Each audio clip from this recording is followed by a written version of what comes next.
All right, we're back. Welcome into a Week 8 edition of Chargers Weekly. Joined by the voice of the Chargers, Matt Money Smith. Chris Hayre here with you. And Money, listen, more good than bad through the first 6 weeks. Chargers stubbed their toe in Baltimore. I don't think we really talked about it since we didn't have a podcast last week. Right. But I don't know, man. How would you sum up the first 6 weeks as they get into New England week?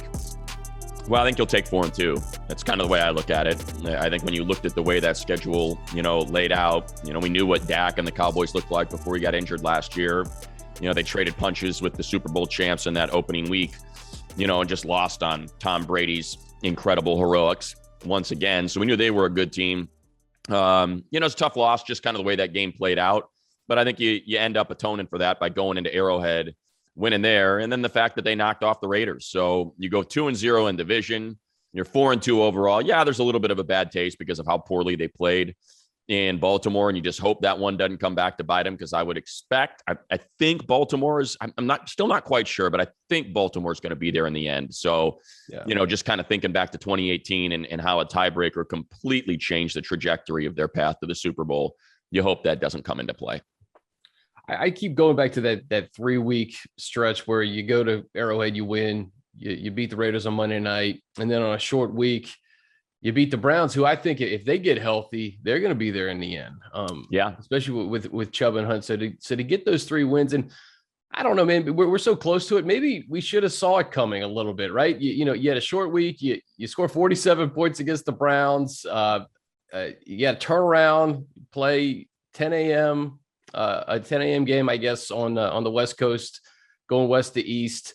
And I think the way that game played out, I mean, there were a couple plays early in that game. Had Justin connected with Mike, all it takes is a play or two to kind of change the trajectory of a game. I mean, we saw basically the following week, the Bengals, that was a close game until it wasn't, until Jamar Chase had that ridiculous touchdown. And then the floodgates opened for Cincy, and Baltimore was on the receiving end of a blowout loss. Yeah, it was a weird game. And look, I think that's probably why I sort of stuttered a little bit when talking about whether or not the Ravens are going to be there. Just, I look at that secondary, and I was really surprised that the Chargers weren't able to take advantage of it. I mean, you're talking about Joe Burrow, Derek Carr, and Carson Wentz, each throwing for 400 yards against that secondary. And it looked like it was going to start out great. I should say it looked like it was going to play out that way from the start.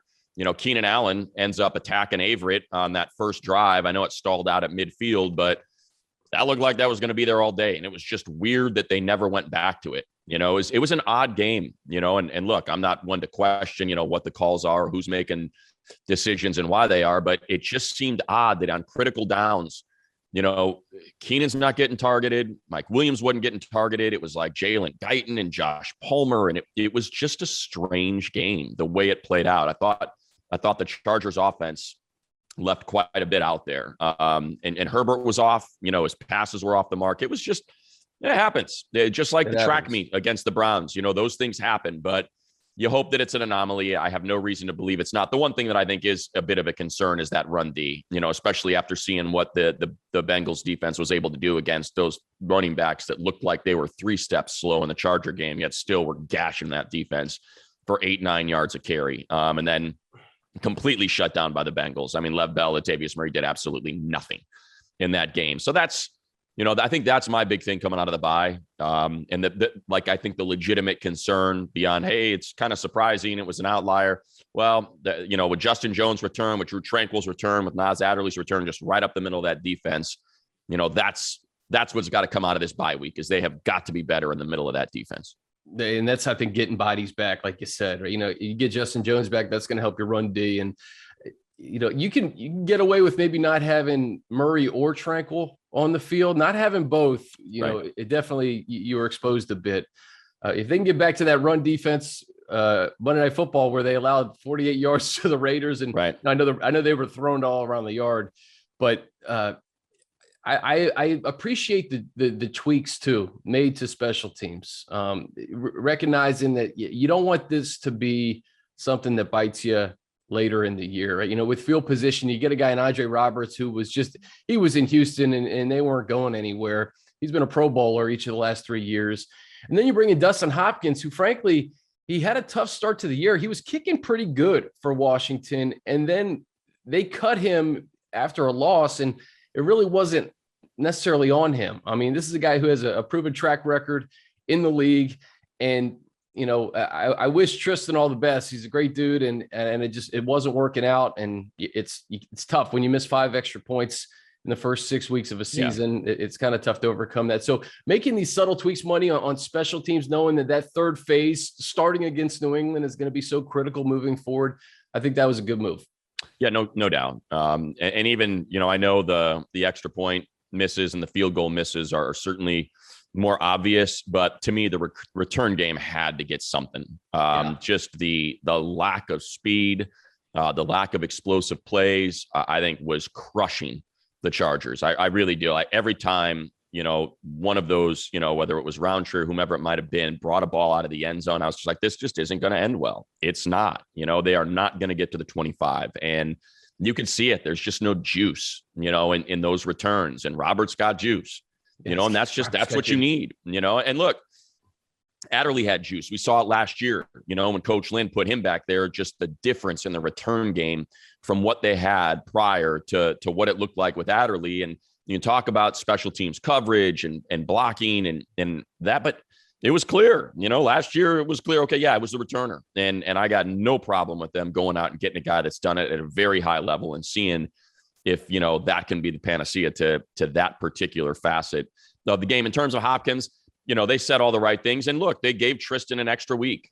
I thought maybe they were going to move on, after the Browns game, especially considering what could have happened after that extra point miss and being down 1 late.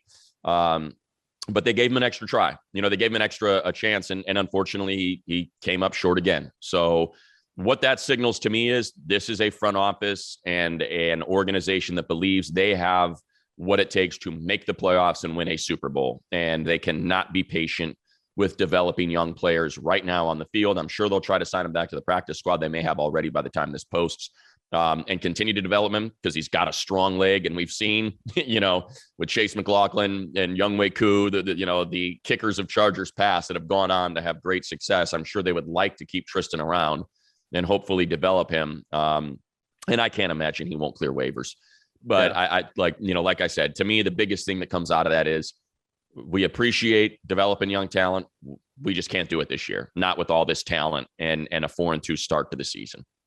He hadn't lost you a game yet, and you didn't want that to happen coming out of the bye. So I agree. I think it's important to get a veteran kicker in here, and Hopkins could hit the ground running. I think he's almost 92% on extra points. That's a good start. And then, from 45 in, he's pretty good. So I'm looking forward to seeing that special teams get in action against a New England Patriots team, Money. And you called it last year.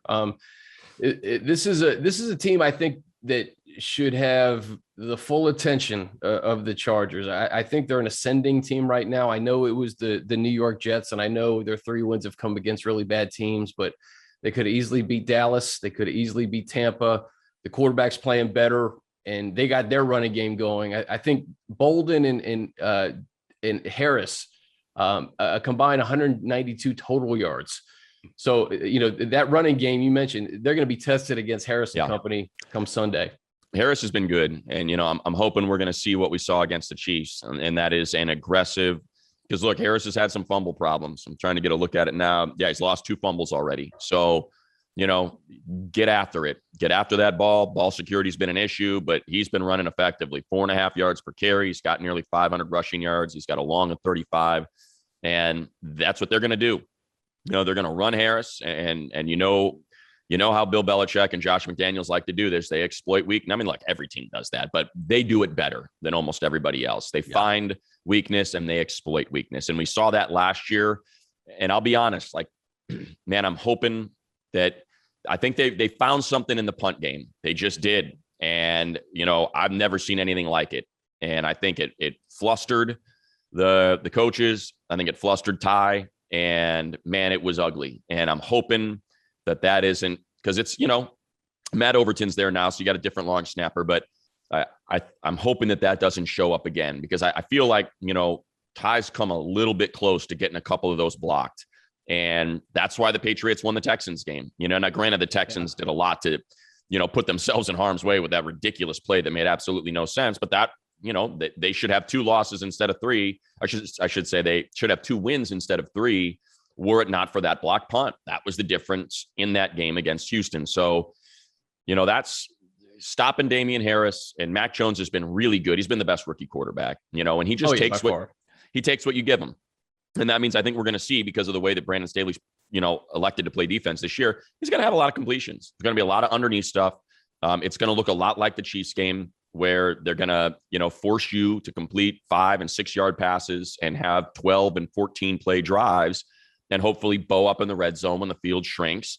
And now those aren't available to you, and you have no answers, and you trade touchdowns for field goals if you're the Chargers. So I think it's going to be a tough game. I do. I think this is going to be a competitive game against a worthy and stout opponent that has some talent in some of the weakness spots of the Chargers right now.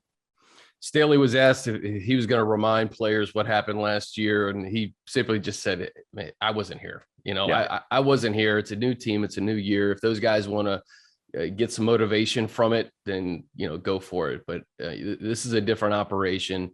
And I'm interested to see how this team responds coming off a bad loss with a week of preparation against a team that is going to be really prepared. Buddy, I want to get your thoughts on this. I was just kind of looking at the schedule and put some notes down this week. Brandon Staley, 6 of the 7 coaches that he's shared the field with have either won a Super Bowl or have been to a Super Bowl. I mean, for a first-year head coach, though, I think that's pretty cool for him to know that he's got to match wits against guys who have won Lombardis. Yeah. I mean, I was just going through, I'm like, okay, Rivera went to a Super Bowl. McCarthy won a Super Bowl. We know Andy Reid. We know, Gruden, obviously. Belichick's up next, Harbaugh. Right. So the fact that, you're first-year head coach and you're matching wits with some of the best minds in the game, it's got to be a great kind of kickstart to your career, knowing that you can do it. Yeah, no doubt. And look, I think we have discovered in the short time we've known him that he does not lack confidence. He routinely and regularly says, and I'll continue to plug it, watch All In. It's awesome what the Chargers digital team led by Jason has done there, but you just see it, and it's a consistent message. I don't care about the Patriots. I don't care about, and it's an awesome stat, right? 6 to 7, but I don't care about the other team. I care about the Chargers. You care about the Chargers. If we do what our plan is and we execute it, we will win games. And it's a great message, because you can get distracted knowing, all right, what's Belichick going to take away? He's going to take away the tight ends. He's going to double Keenan because he saw, the struggles and trying to get on the same page as Palmer and Guyton last week. Like, what's he going to do? Because it's going to be something. And what he did last year was, we had, if I remember right, on the majority of snaps, between 6 and 7 guys at the line of scrimmage. Every single snap. And Justin, I think he was his rookie year. It was, whatever, his 10th start. And it was just hard for him to get comfortable, when of those 7 and sometimes even 8 guys, they're only rushing 3 and 5 are dropping back. Then they're rushing 5 and 3 are dropping back. It's tough. And I think we saw a little bit of it in the Baltimore game, where they just said, you know what, we're not even messing with Slater and Filer. We're overloading the other side of the line, and we're just going to bring extra pressure, and the slot corner is going to blitz from the other side, and you're going to have to figure it out. And unfortunately, they just could never quite get that rhythm against Baltimore, because they just chose to attack Sko and Norton and with extra bodies. And that was kind of their game plan, and they stuck with it the whole game, and it was effective the whole game. Yeah, you're right. It's about the Chargers, right? Yeah. Whatever Bill Belichick throws at you, have a plan B, have a plan C, have a plan D, because it's going to be a long day. I go back to Hunter Henry. He'll be back in LA for the first time after 5 seasons with the Chargers. I think he's playing well. Touchdown in each of the last 4 weeks. Yeah. But then I look at Jared Cook's numbers and Donald Parham's numbers. Those guys have more than made up for Hunter's absence. And, I'm very happy for Hunter and his success. But I look at, what Cook has been able to do in critical spots, namely the Vegas game. He was just, he was awesome in that game. Parham, when he touches the football, he doesn't touch it much, but when he does, something good happens. Yeah. So, we talk so much about Keenan and Mike and Austin, but the Chargers tight ends, Jared had the only touchdown of the game in Baltimore. That combination, then you could add Steven Anderson, what he's been able to do, almost as like a fullback and blocking. That trio has been pretty good for the Chargers, kind of an underrated unit on the offense. Yeah, we asked Coach before the Baltimore game in our interview. We said, we spent all of training camp kicking around who the third receiver was going to be. Is it T. Billy? Is it Guyton? Is it the rookie Josh Palmer? And turns out we should have asked who the second tight end was going to be, because that's kind of been the third wide receiver. It's Parham, or it's, like you said, Steven Anderson. And I think that's sort of something that's developed for Joe Lombardi and for Coach Staley, is as opposed to it being that third receiver, they're running a lot of two tight ends, a lot of 12, or even a lot of 22 at times when you have both Justin and Austin out there, or Gabe. And you have, Steven Anderson acting as a fullback as well, who's, just kind of setting up an offset eye and then leaking out of that backfield. And for, he's got a couple big plays this season as well. So I think that's just something that's developed. Like you said, they let Hunter go, and look, you don't have an unlimited amount of funds to spread across a team. And certainly when Hunter got the deal, and I think look, again, you're worth whatever you get paid, but yeah. Just kind of, hearing about, behind the scenes, sort of what the market was, a lot of people were surprised that New England offered that much, that maybe there was not anyone else out there. And I think it surprised the Chargers, because I'm guessing they would have matched and maybe given him just a tiny bit more to keep. And we know that's what Tom likes to do. Tom Telesco: draft, develop, and reward. Yeah. But when the number came in where it did, it just, it made it, an obstacle. And now I would love to see them, maybe do something with it, instead of just rolling it over to 2022. Here we are doing this pod, 5 days from the trade deadline. And, attrition has unfortunately shown up on the offensive line, on the defensive line for 5 games with Justin Jones. That's where this can come in handy is, look, it takes 2 to dance, right? You need a team that's willing to trade and not have exorbitant demands on your draft capital. But, that's kind of this is the position that you find yourself in when you let a Hunter Henry go and you've got $12 million to play with, where you can take on someone that perhaps can help, on that path to the playoffs. You mentioned it takes 2 to get a deal done. Attitudes may change around the NFL come Monday, depending on what happens Sunday with certain teams. And maybe you are willing to get a deal done with somebody else. I think that they hit on Cook having not, he's not making Hunter Henry money, and you're getting the same production with him and Parham. So to your point, roll that over potentially into a position of need as you try to make a run in the AFC. Monty, we got a great show today. Ben Volin of the Boston Globe is going to join us to give this week's opposing view. We'll also be joined by Evan Washburn, who was on the sidelines last week, I think for Chiefs Titans, if I'm not mistaken. I'll ask him, but Evan will be on the sidelines with Ian Eagle and Charles Davis in the booth. Our favorites. I love that trio, man. Yep. They do great work. Big fan. We'll have Evan as well. And guys, picks for Popeyes. Every Chargers game this season, when the Bolts defense gets an interception, show your game recap email to your local Popeyes. Get a free chicken sandwich when you purchase a chicken sandwich at regular menu price. And this is a good segue into Kaiser White. How about him? 2 interceptions against the Ravens. He was that one guy that, we mentioned not having Tranquil, not having Murray. He was doing his part to try to keep the Chargers in it. Yeah, no doubt. And by the way, make sure you pay attention, because Mac Jones got 6 interceptions this year to go with his 9 touchdowns. So he's put it out there. Like, he's a rookie. He's going to strike. Like I said, he's played very well.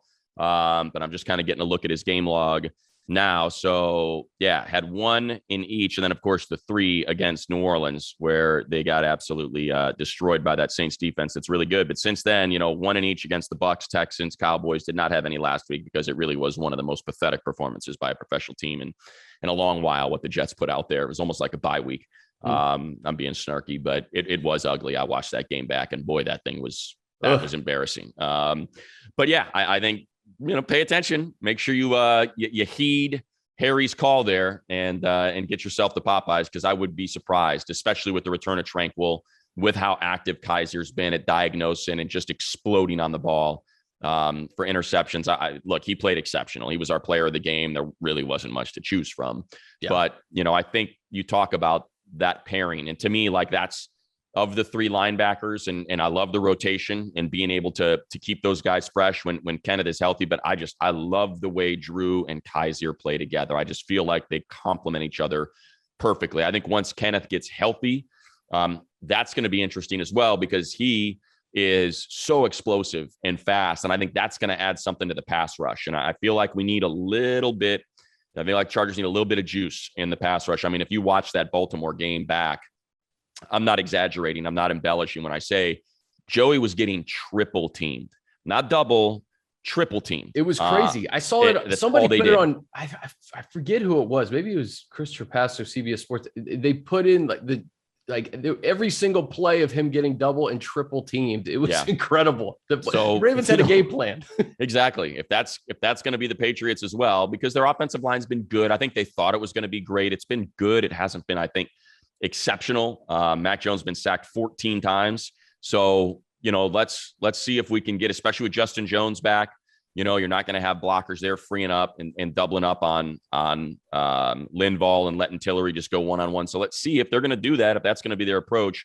Would love to see, Chenna, Fackrell, that's a Derwin get cut loose a little bit more on the pass rush and just kind of heat up Mac Jones, heat him up a little bit. He's good at getting the ball out quick. Like I said, I think he's played exceptional, especially for a rookie. I think he's been everything that the Patriots thought he was going to be. There were a lot of detractors because there's not a lot of sizzle there. There's not a lot of twitch. He's just a really quarterback that takes what and that's the thing about quarterbacks is so many of them aren't willing to take what the defense is giving you. When you have talent and you have athleticism, you want to make the big play, and we're seeing Patrick Mahomes struggle with it right now. Brandon Staley forced him to do it and he just didn't want it. He was turning down what was available, trying to make the spectacular. And that's how you find yourself in trouble. Mac Jones is the exact opposite. You want to give him 5 and 6, and that ball's coming out under 2 seconds. That's fine. 3-step drop, bang, let my guy get. I think the receivers for the Patriots lead in yards after catch in the league right now. So I think of his, I'm looking at it right now. What has he got? 1,700. I think I read of his 1,779 yards, like 1,100 of them are yards after the catch in passing. Like that's how quickly he's getting rid of the ball. So I think, to me, as we talk about this matchup, got to heat him up. I think that's, being sound, playing some press, and getting guys back there to try to force this guy into some turnovers. Kind of makes me laugh a little bit, this whole draft evaluation process where, 49ers fans were upset that Mac Jones may have been the pick over Trey Lance. And, based on how their team's constructed right now, Mac Jones would be looking pretty good in a 49ers uniform, right? Look, I get it, man. I totally understand going through, as someone who covers it and has covered it for, I think this was my 11th year covering the draft. I totally see it. It's like that. Look, there's been a bit of a, this could be a pendulum swing, right? When Justin Herbert was drafted, when Josh Allen was drafted, it's not always about traits. Traits aren't, you got to be careful with traits. It's not about the biggest arm. It's not about being 6'6" and 235. And then all of a sudden, Josh Allen and Justin Herbert, are arguably two of the best quarterbacks in the league. And everyone's like, what are we doing? Why weren't we thinking about traits? Look at Trey Lance. He's 6'4". He's 230. Mac Jones looks like a guy that's working at the local bar, slinging drinks. You can't draft that guy. It's just so funny how it works and how the pendulum just constantly is swinging back and forth when it comes to quarterback evaluation. It's hilarious. All right, we're gonna dive into this matchup. Ben Volin a little bit later, but now here's Evan Washburn. All right, Money. Our first guest, he'll be on the sidelines at SoFi Stadium this Sunday for Chargers Patriots. First Chargers game of the season. Evan Washburn, how are you, man? I'm doing well, guys. Excited for it. First time, seeing the Chargers this year. First time in that fancy new stadium. We're looking forward to it. Thanks for having me. Evan, we were talking about it right before we started the pod here. We're surprised that you and I and CD have not been out yet. You were kind of our companions last year. You guys had a whole bunch of Charger games. You had a chance to see Justin Herbert a few times. It felt like I saw you at least. Just kind of your thoughts on what Herbert did last year, and as you sit in the meetings and talk to these coaches and talk to other coaches around the league, the opponents, kind of what the evaluation is on Herbert here through 6 games of his second season. Well, I think incredibly impressed, and you guys know that. But, I mean, we had that week 4 game in Tampa, and I feel like that was really when, he burst on the scene as, wow, he has a bunch of potential. We knew that. That's why he was drafted where he was, but he looks like he's ready to go right now. And I mean, Eckler doesn't go down in that game. Maybe it's a little bit of a different story for the Chargers. And then he just continued that run throughout the year. And then early this season, statistically, but also just command appears to be the striking point when it comes to Justin Herbert and what he's doing at that position. And then you have guys like Bill Belichick saying things like he said early in the week about where Herbert is. And look, Bill does do that with his opponents at times. I mean, he's always going to praise them, but it felt like it was an honest assessment of a really, really talented young quarterback. Evan, I saw you at training camp this year, and obviously it's a whole new operation with Brandon Staley at the controls. What did you take from training camp that maybe you're seeing play out through these first 6-7 weeks with the Chargers? So I'd never met Brandon at all and didn't know much about him. And we spent probably 15 minutes talking off camera. And in that short window of time, it was clear how dialed in to the details he is. And that seems to permeate through their approach to building this program and how they've started this year and the way that he goes about his business. And I think that was my biggest takeaway. But he also seems to have some humanity to him. There's an authenticity that I think is so important for coaches to have, to be able to connect with what ends up being 23 to 35-year-olds. And mostly it's guys in their 20s. And he seems to have that. And there's a, you know, as you guys well know, and now some of the press conferences are becoming must watch just because of how open he is with, while, you know, also doing the thing you need to do as a coach, keeping things close to the vest. So all that came through in again, a short conversation there at training camp. And I can't wait to catch up with him again here in a few days. Would love to know, Evan. We just, you know, we're coming off the bye, but the prior game was Baltimore, and man, it was ugly. Just got away from them from the jump. The Ravens absolutely dominated, but kind of going into that game, is Chris and I were talking, you know, obviously it did not play out how we thought it was going to. It seemed like their secondary has been real leaky all year. They've given up 400-yard passing games to 3 different quarterbacks. I was really surprised with the way it played out. As someone who's seen so many AFC teams, like, you know, I don't expect you to rank them 1 through 5, but kind of the Chargers are right there at 4-2. The Bengals are 5-2. The Ravens are 4-2. Like, how do you see the top of that? Is there a team that you feel has separated? Is there a group? And what is that group of maybe the better teams in the AFC? Matt, I don't think anybody separated themselves. And that's what makes this year so exciting. I mean, you could make the argument, same thing on the NFC side, but specific to your question, I think Buffalo, if you had to pick a team that's atop the AFC, I'd have them there. But right in that group, or right a tier below, if we want to play that game, would be Baltimore. What Cincy did now puts him in that conversation. And absolutely, LA is there. And the Las Vegas Raiders, despite all they're going through, have gone through some moments in games where you're like, is this team really in that conversation, has proven to be based off of their record. And look, I've seen a lot of Kansas City the last 4 weeks, and last week was the first time where it was wow, maybe something really is going on here, but I'm not ready to give up on them, because I've just seen too many times how they're able to utilize all that ability to make a run. Yeah, just diving a little bit deeper into the AFC West, Evan, like you said, you saw Chiefs Titans. That wasn't the Chiefs team that we're accustomed to seeing over the last several years. The Raiders, they've won 5 games. Do you sense that there could be a shift in power in the AFC West, or the Chiefs just playing like really sloppy right now, and things could be correctable? Although I say that knowing that the defense has just had its issues every single week.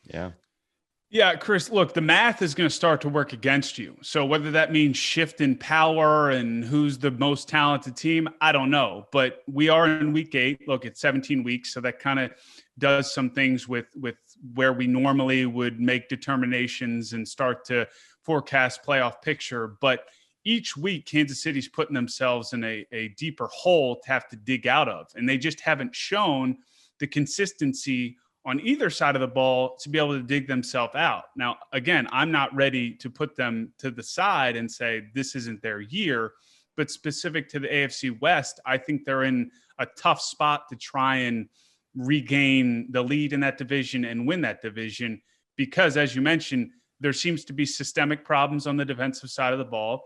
And offensively, they've got a turnover bug they just can't kick. And frustration at some point is going to set in no matter how talented you are. And I should, Matt, just going back to your point, put Tennessee in that conversation too.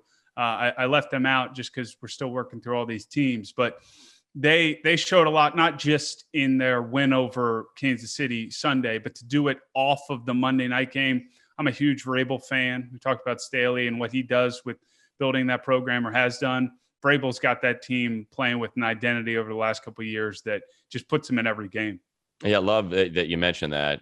Just because you get to sit with all these coaches. Sometimes it's head coaches, coordinators, depending on whom you request and the team makes available. But you know what the cliche is around the Patriots. Take away what you do best. They're going to exploit a weakness. In all of your meetings, like with that staff, because it's been pretty consistent who's on that staff, like how would you describe the way or your impressions in the conversations you've had with them, the way they approach a football game? Each week stands alone. And I don't buy that with every team, no matter how much a coach or player will say, hey, it's a week-to-week league. But New England, it truly is. And we always joke, we'll walk out of a meeting. And look, there's times where we do get a little bit more and times where we don't. But we don't necessarily know how they're going to approach a game.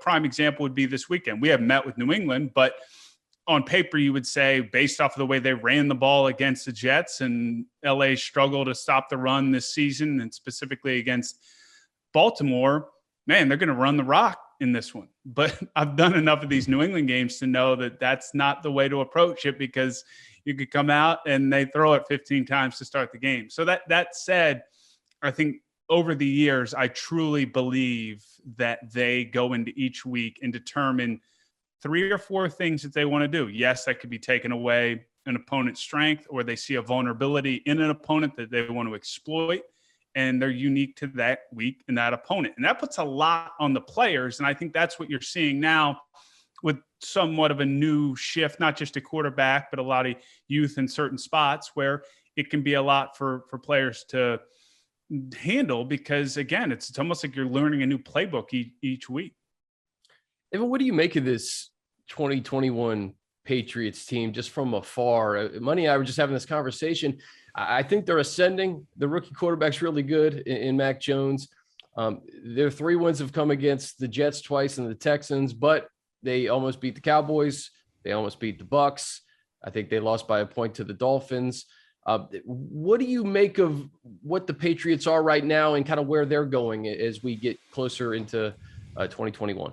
Yeah, my 30,000 foot view on it, Chris, is they're building right now, and they're building towards what I think will be something sustainable, special. We'll see. I'm just not sure if it's building for this season or it's going to take a little bit more time to really be a threat to consistently week in and week out beat the top teams in the NFL. But as you mentioned, the fact that they've hung around with what appears to be the class of the league means that they're building in a right direction. And I think that the performance against the Jets, while you have to factor in the opponent, does go a long way in just, again, going back to the fact you got young guys, it just validates, okay, the work is going to pay off at some point, and it paid off Sunday. And I think they can carry that at least into this week of prep for a much more challenging opponent in LA Sunday.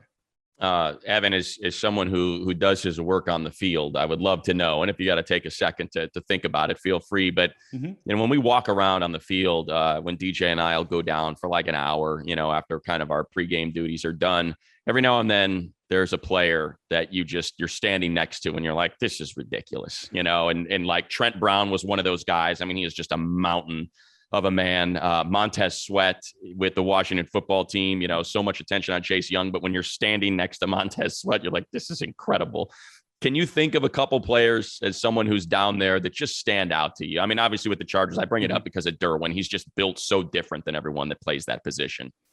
Yeah, it's a good question. And I think what often strikes me is are the players probably in the back end in safeties. I mean, going back to Seattle days. I mean, I remember standing next to Cam Chancellor and going up to him being like, I love watching you play. And then just to see him in person, and this was early on in my career. So, I mean, the guys at that position, you mentioned Derwin, even some corners too, the speed in which they play, but the command and sort of stature that they have, it's wild too. I always say this, they'll come into a meeting room in like a hoodie and some jeans on or whatever, or a suit.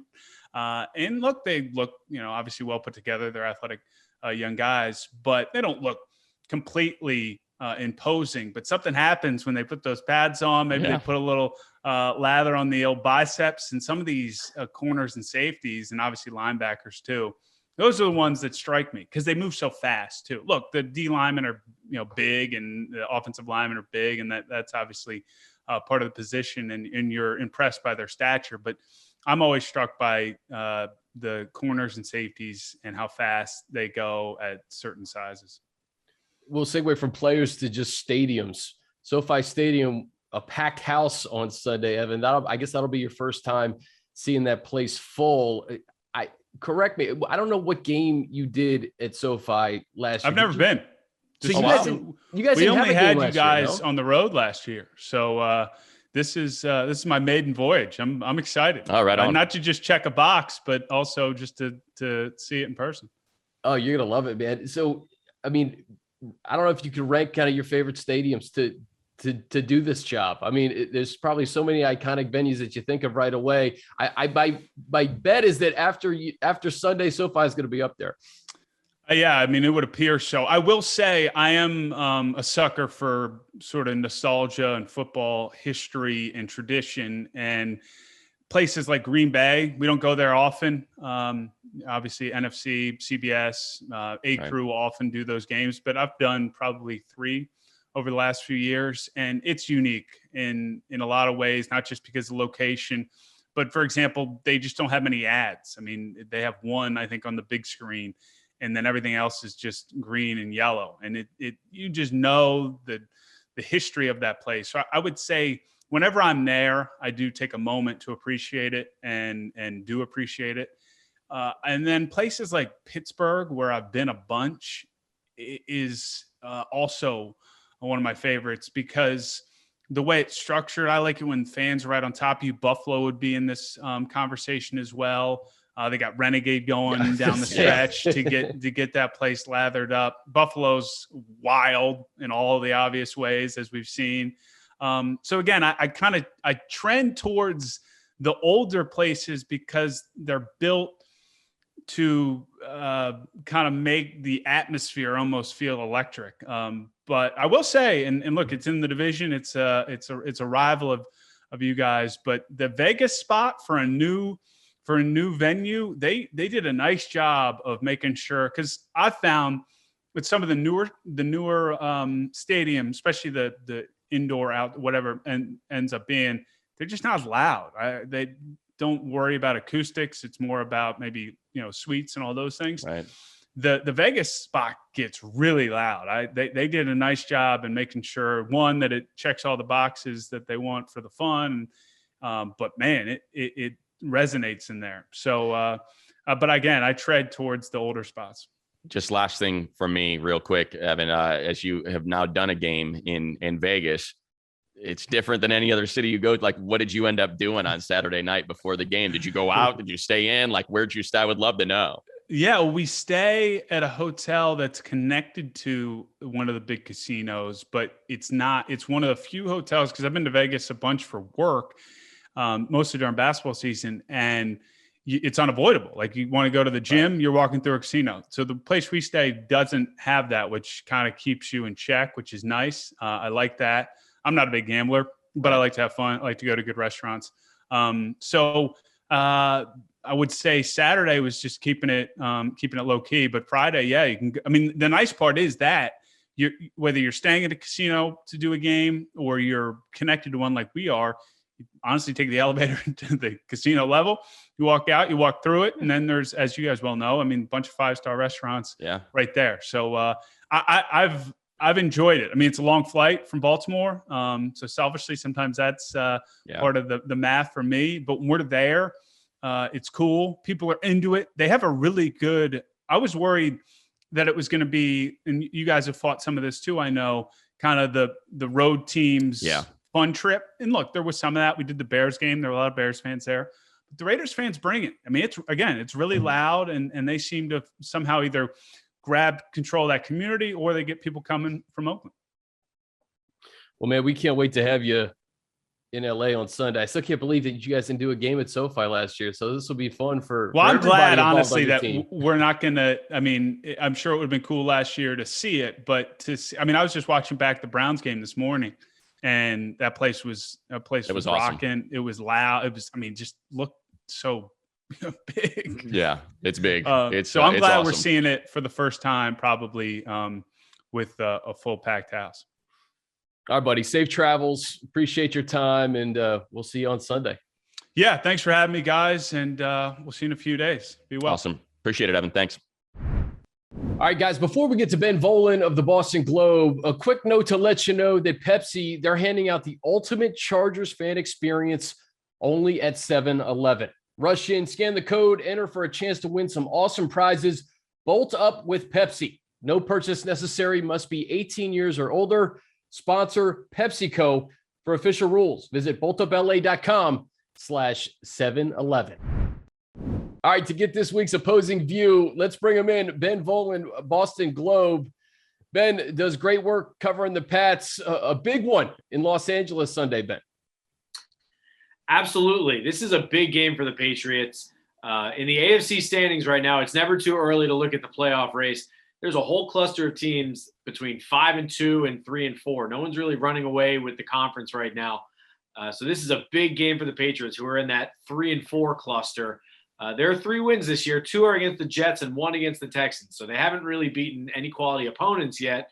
So this is a big test for them. Can they go on the road? How will they fare against, I think, a very solid Chargers team that I think has always had good talent, and now you're really starting to see it come together under Brandon Staley, who, when he was the coordinator for the Rams last year, dominated the Patriots to the tune of a 24-3 win for the Rams at SoFi. So he's done well before. Obviously, a new Patriots team with Mac Jones now a quarterback, but this is a big prove-it game. The Patriots really could use a win to get to 4-4 and stay in the thick of the AFC race.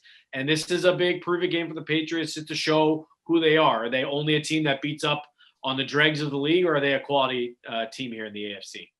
Ben, have expectations changed? And of course, my dog pops into the screen here because that's just the way these things have to work. Have expectations changed based on how Mac Jones and the offense has played? What's funny is the expectations were pretty high, I think, entering the season. I picked them to be 11-6. You know, wow. A lot of people around, maybe we're just big Patriots honks, but I think a lot of us expected them to bounce back. My thinking was they went 7-9 last year with not a very good roster, and now they've, I think, upgraded a lot of different areas on the roster in free agency, spent a ton of money on both sides of the ball, got all new weapons, new tight ends, Hunter Henry, as you guys know very well, Jonnu Smith, Nelson Aguilar, Kendrick Bourne, beefed up the defense, Matthew Judon as well. And with the you'd think it's an upgrade at quarterback to Mac Jones as well. And the schedule, I don't think, is quite as difficult. So I think a lot of people around here and even nationally were optimistic that this would be a 10-win team and a playoff contender. And they might get there. I mean, they're not out of it by any stretch, but it's been definitely a slower start for them. They started 0-4 at home before finally beating the Jets last week. A week 1 loss to the Dolphins that's just looking worse and worse. Yeah. A bad loss to the Saints as well. So a really slow start. But the hallmark of Bill Belichick teams usually is that they build throughout the season. Again, that's why I think this is such an important game against the Chargers coming up, because it's a good chance for the Patriots to prove that last week against the Jets wasn't just beating up on a bad team, that the Patriots are starting to find their legs and are building into something good here. Mac has shown good improvement. I think he's clearly been the best of the rookie quarterbacks so far, because I think he has the best surroundings, the best teammates, the best coaching. The hope is that the longer the season goes, Mac just feels more comfortable. The offense opens up more. we'll see. It's a big test this Sunday against the Chargers. Ben, let's keep it on Mac. He seems to be ascending. You go toe for toe with Tom Brady and Dak Prescott at home, albeit losses. He's looked good the last few weeks specifically. Are Patriots fans and, Patriots coaches, are they comfortable with where he is and kind of where he's going at this point? It definitely seems like it from the coaching staff, and the fans have been happy with Mac Jones as well. What's been funny about the Patriots so far is you went into the season thinking, okay, rookie quarterback, but they've got a veteran line, all these new veteran pieces around him. You just need the rookie not to mess it up. And, other players kind of lift him. Whereas throughout the first quarter of the season, it's been the guys around Mac Jones, running backs. 4 fumbles from their running back so far, including 2 in the red zone and lots of penalties. And the offensive line was a revolving door for a while, and the defense had some issues as well. And Mac Jones has been, I don't think he's been great, but he's been steady, and he's shown some really good toughness. He pops right back up every time he gets hit. He bounces back from interceptions well. Against the Cowboys, he threw a pick 6, came right back on the next play and threw a 75-yard touchdown right at Trevon Diggs, the guy who had got him on the previous play. So I think he's good for a rookie. He's not a Pro Bowl caliber player yet, but he's showing that he can develop into that. And maybe he had a very quick development in training camp. He started off training camp, I think, significantly behind Cam Newton and picked it up really quickly. So maybe he can do that during the regular season. Maybe it's a little bit of a slow start. He finds his legs, but then once it clicks, this team can take off. So again, I keep coming back to this big test this Sunday against the Chargers. Ben, I know the team doesn't want to look back. They're always looking forward, but would love to do it here. And just thinking back to the last 2 times these teams played, one in the divisional round of the playoffs when at the coin toss, the Patriots won and elected to receive. And both DJ and I, as we were calling the game, looked at each other and went, uh-oh, they got something figured out here. That never happens. And then the last year in the 45-0 game, clearly, and the special teams had not been good going into that game, but clearly they found something and they were just coming hard after every punt. They felt like they could exploit that facet of the game, and man, did they. Going into this game, do you have a feel of what maybe they see or how this game might look if it is to go the Patriots' way? They have to play clean football. And it's funny, you mentioned the special teams last year. I forgot about all those special teams plays. And I didn't mention this year, the Patriots had 2 punts blocked in their first 6 games. And prior to this year, they hadn't had one blocked since 2015. So this has not been the Patriots we're used to seeing. And that just adds to, like I said, the sloppiness and just kind of giving the games away. So for the Patriots, hopefully this is the second straight game they have their offensive line combination. They got Trent Brown back from the Raiders, and they had him penciled in at right tackle. He lasted 7 snaps before hurting his calf muscle in week 1 against Miami. We haven't seen him since. And so it's just kind of been a cascade effect. Then they had COVID hit 2 of their guys. So finally last week, they got their 5 guys in the positions that they ideally want them to. Had a great game on offense. Mac Jones was barely touched. So they've got to play a clean game, not many penalties. The offensive line has to hold up well. Mac Jones can't let the other team touch the football. He keeps talking about this, that the defense has been getting their hands on the football too much. He's been lucky. He's had a lot of dropped interceptions. I think he has 6 on the year, 6 interceptions, and he could have easily had double that. So he needs to, be very careful with the football. The Patriots are not a team that can overcome too many mistakes. When they play perfectly and clean football, they can definitely beat any team. But when they commit a couple turnovers, when they're not executing and finishing red zone drives with touchdowns, that's when they run into trouble. So I think the Chargers are an excellent team. They're coming off a bye. Brandon Staley's going to have them ready to go. Justin Herbert is a fantastic quarterback. I think their plan on offense is going to be much better than what they had last year. So the Patriots are definitely going to get everything that the Chargers can bring them. And it's going to be a difficult challenge for the Patriots, I think, to just play a clean game on Sunday.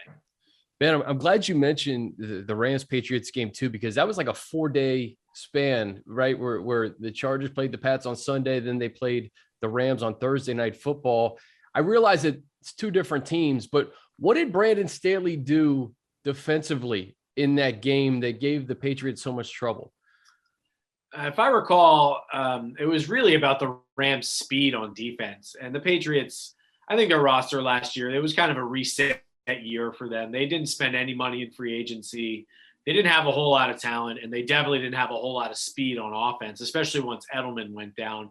So I think they just stacked the line against Cam Newton. They dared him to throw deep. I don't think the Patriots passing game was executing too cleanly last year at that time.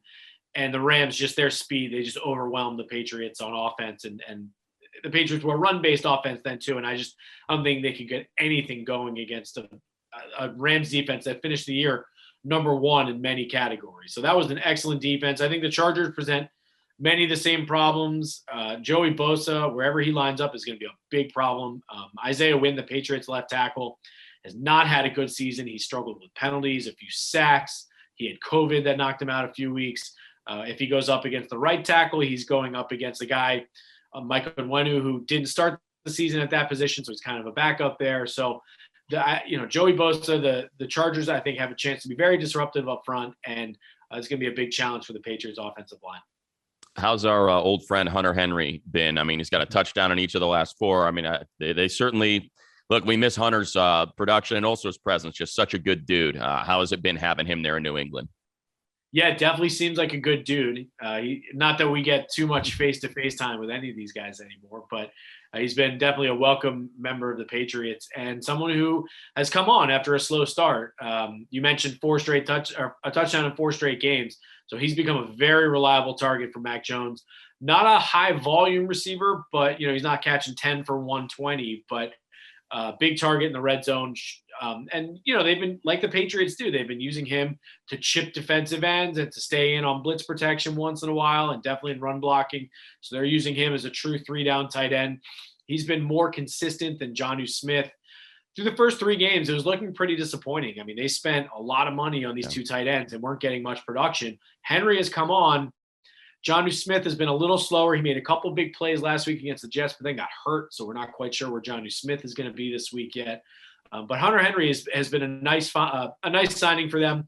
I think they probably had to overpay for him, probably not matching the salary, but he's been a very solid weapon for them. And I think only developing a better and better rapport with Mac Jones. Ben, when you look at this Chargers offense led by Justin Herbert, and you see some of the weapons with Mike Williams, who's having an all-pro start to 2021, Keenan Allen, Austin Eckler in the backfield. Based on what you've seen from this Patriots defense, what part of this Chargers offense do you think presents the biggest challenge? Their size. Those receivers are big, and the Patriots don't have Stephon Gilmore anymore. And, they have this third-year player, Joejuan Williams, who is another big corner. He's like 6'3", but he's not Stephon Gilmore. And he got benched a couple weeks ago after getting beaten on a couple big plays. The Patriots, they just put their slot corner, Jonathan Jones, on IR. I don't know how much run he frankly would have gotten in a game like this against all these big receivers, but J.C. Jackson, Jalen Mills, they're solid cornerbacks. J.C. Jackson is a very good corner, but they don't have size, and they've been beaten on some jump balls this year. And so just the size and the physicality of the guys on the outside, I just see Herbert testing that over and over, especially once they get down to the red zone. It's gonna be tough for the Patriots. I don't know if they match up with man or if they go to more zone concepts. We don't know what Devin McCourty, what his status is going to be. He left last week with an injury. He's like the quarterback of the defense, playing free safety back there. So I just think the size and the physicality of the Chargers receivers, and of course having a quarterback in Herbert who can put the ball anywhere he wants, I think that's going to be a big challenge for the Patriots. Last thing for me, Ben, you mentioned it. Ben, you mentioned Stephon Gilmore. And when word started to leak out that he was going to be made available or maybe was waived, a lot of Charger fans got excited about potentially adding him. Ends up going to Carolina. Just kind of what you thought about that transaction and how much you thought Stephon Gilmore had left. Was not a fan of it. Very critical of the return that Belichick got on the trade. They were going to release him, and then it was they got a 6th-round pick in 2023, and then reports came out that they didn't really shop Gilmore, that Carolina called, and that's Gilmore's from there. And I think Belichick actually really respects Gilmore. I think he wanted to do him a solid by sending him to a place that, obviously in the NFC doesn't have as much to do with the Patriots, but I think he wanted to do right by Gilmore. And so I think some other teams were scratching their head like, hey, we would have paid that, or we would have given you more for Stephon Gilmore, who I know he's coming off a torn quad, but I think is still a very good player. Only 2 seasons removed from Defensive Player of the Year, was still playing at a Pro Bowl level last year. I'm surprised the Patriots traded it. I know they needed some cap space, so I think that's ultimately what it came down to. But my whole thing was, they've known for a while, for 2 years now, that his contract was an issue. So I would have traded him sooner and tried to get an actual return on him, or I would have kept him. They need him. Their depth in the secondary isn't that great, and I still think he's a good player. But for whatever reason, they couldn't come to an agreement on the contract, and I guess they decided that he just wouldn't play here because Gilmore is playing on his contract with the Panthers. He didn't get a new deal. So I don't quite understand. Belichick doesn't explain these things to us, why they couldn't keep him or what have you. But, they traded him away and got a can of soup for him. So I don't love the trade. And now that they lose Jonathan Jones to IR, you see how thin the secondary is right now. A very Northeast restaurant reference there. A can of soup as fall and / winter has arrived. No question. Well, Ben, that's one to watch, that secondary versus the Chargers wide receivers. We appreciate your time. I know you're a busy man this week, up at owners meetings and covering the Pats, and safe travels. We look forward to seeing you out here in LA on Sunday. Well, thank you. The Patriots, we just got dumped with a nor'easter, like several inches of rain. So please just give me some sunshine in California. That's all I ask. You're going to be good. You're going to be good. You'll enjoy it, man. You're going to get 70 and maybe a little breeze. It's going to be nice. Excellent. Thank you for that. All right, Money. Good stuff from New England, courtesy of Ben Volin. Thanks to Evan Washburn for joining us as well. Your keys to the game. What do the Chargers need to do to get to 5-2? Big time game in the AFC, could have wild card implications. Yeah, look, I think I'm just going to steal it from Ben. Clean. It's got to be a clean game. And to me, that's special teams. I don't think it's a coincidence that, that they went out and got Dustin Hopkins, that they went out and got Andre Robertson. They recognized that, these games are probably going to be tight, like everybody, Evan said and Ben said, and we've been talking about the AFC is tight, man. It's slim margins that are going to separate teams that end up getting into the tournament and those that don't. And I think ultimately it's going to come down to a couple plays here and there, take care of the football, especially on special teams, make those kicks. And I think against a Bill Belichick coach Patriots team, look, you said it. They're in those games against the Cowboys, against the Patriots. I mean, they are right in the thick of it, and I would expect nothing different. So minimize mistakes, capitalize on their mistakes. Like he said, you got 6 interceptions from Mac Jones. There could be 6 more. You cannot drop those. Take advantage of your opportunities and play clean. And like I said, I think this is going to be a tight contest. I'm so glad Ben mentioned the fact that the Rams played the Patriots 4 days later, and Brandon Staley was at the controls of that defense. So, everyone points to last year. Well, the defense is different. The system is different. The Rams have some pretty good personnel. They had some really good personnel last year too, with John Johnson back there to go with Ramsey and Donald. But you wonder if Staley, has at least some recent familiarity with game planning against the Patriots and what that could look like Sunday. Yeah, look, I think the other key too, Chris, is just health. The fact that they're going to get Justin Jones. Like I said, we said it at the top. I'll just bookend it with the same thing. Middle of that defense is back. Nas Adderley's been to some degree unheralded. He had a little bit of a rough start, but he really started to come on, specifically in run fills and trying to help shore up that run defense. He was huge in a couple games in that facet. Drew Tranquil has been fantastic, particularly in run fills. His timing and his vision and his anticipation is just exceptional. So having those 3 guys in the middle of the football field, I think is going to go a long way for this team, not only here this Sunday against the Patriots, but when we hit the road against the Eagles. And look, this is a nasty start to the season in terms of opponents. This is kind of a spot where you got to make some money. Ben said it, really hard to stomach that loss to the Dolphins to start the season. If you're the Patriots and, he's projecting them to go 11-6, 10-7 in that range, that's a tough one. Cannot afford any of the losses at Baltimore, losses to the Cowboys, one of the top teams in the NFC. Okay. Especially, the Cowboys as tight as it was, a last second 50, 6-yard field goal. But These are games you got to win. It's a home game against a rebuilding Patriots team. It's an away game against a struggling Philadelphia team. Just that 2-week snapshot. Gotta have these games. Yeah, you don't want to look back at a game and say, man, if only we won this one, because that was all of last year, right? Yes, it was. That was all of last year. You can stomach being 4-2, losing to the Cowboys and Ravens, who are combined 10-3. Games like you said, Sunday, games against Philly the following week, you got to get them. You got to stack these wins. So I'm excited for it. It was nice to have a week off. Good to be back. Money, that's going to do it for us. Big thanks to Ben. Big thanks to Evan. We appreciate you guys listening wherever you listen. YouTube, full episodes on video, as well as the Chargers app. Have a great weekend. Enjoy the game on Sunday. For Money, I'm Chris. We'll see you next time.